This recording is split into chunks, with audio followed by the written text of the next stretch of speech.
हम दोनों वाऊ बाऊ एक लड़की साथ में पट्टाऊ। बोलो ना आपको नन्हे भाई प्यार करता है उससे, सीरियस वाला है। मजाक कर रहा था रे मैं। तुझे किस बात का हम तेरे साथी है जानी, फिर काहे सोच।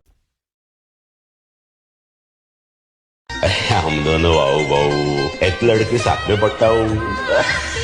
बोलो ना आपको नन्हे भाई प्यार करता है उससे, सीरियस वाला है। मजाक कर रहा था रे मैं।